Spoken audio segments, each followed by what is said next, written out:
کہ وہ پسے ہوئے طبقات کی جس طریقے سے نمائندگی کرتے تھے. ہمارے قیدی ماہی گیر جو انڈیا اور پاکستان میں سرکریک کے تنازع پر ایک دوسرے کے ماہی گیروں کو اریسٹ کرتے ہیں اور سالوں تک بے گناہ جو ہے وہ ان کو جیلوں میں بند رکھتے ہیں. خود میں بھی میرے بابا بھی اس میں اریسٹ رہ چکے ہیں. آج بھی مجھے وہ دن یاد ہے کہ روتی دھوتی روزانہ ہمارے گھر پہ عورتیں آتی تھیں اور ہمیں کچھ سمجھ نہیں آتا تھا. میں تو بہت چھوٹی تھی اس وقت کہ اب کیا کیا جائے. تو جب فشر فوک بنی اور سب سے پہلے ان ماہی گیر جو خاندان تھے جن کے بندے اریسٹ تھے انڈیا کی جیلوں میں، پاکستان کے اور پاکستان کی جو انڈیا کے جیلوں میں تھے، تو کرامت صاحب نے جو ہے ان کے لیے سب سے پہلے آواز اٹھائی. سب سے پہلے ہمارے ماہی گیروں کی نمائندگی کی. عورتوں کے حقوق کے حوالے سے کبھی بھی ماہی گیر عورتوں کی بات نہیں کی گئی.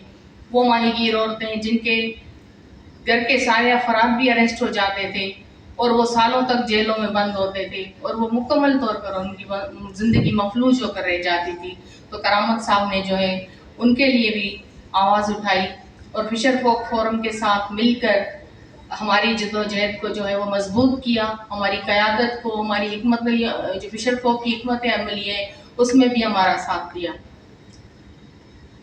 امن کا کے حوالے سے بھی کرامت صاحب کا بہت کام ہے، خاص کر کے جو فشر فوک کے حوالے سے جو ماہی گیر ہمارے قیدی اریسٹ ہوتے تھے، دونوں ملکوں کے مابین جو ہے وہ امن قائم کرنے کے لیے جو بھی کرامت صاحب کی بہت ساری کوششیں ہیں. کرامت صاحب یہ سمجھتے تھے کہ جو دریا ہیں، جو سمندر ہیں، ان پہ قبضے نہیں ہونے چاہیے. وہ ماہی گیروں کو وہاں پر آزادی سے جو ہے وہ وہاں پر ماہی گیری کرنے کا حق حاصل ہونا چاہیے. دونوں ملک کے ماہی گیر جو ہے وہ ان کی سمندری حدود میں ان پر کوئی پابندی نہیں ہونی چاہیے.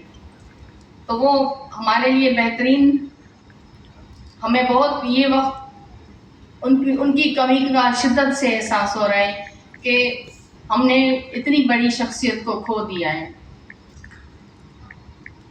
میں اتنی قداور شخصیت ہے، میں ان کے بارے میں مجھے بھلایا تو گیا ہے، لیکن بات کرتے ہوئے ہمیں یہ سمجھتے ہیں کہ ہم ہمارے سروں سے، خاص کر کے ماہی گیروں کے، کیونکہ ہمارے لیے وہ بہت اسٹرانگ آواز تھی اور انہوں نے جو ہے وہ ہمیں متحد کیا، منظم کیا. ہماری تنظیم کو جو ہے وہ ابتدائی دور میں بہت ہمارا ساتھ دیا.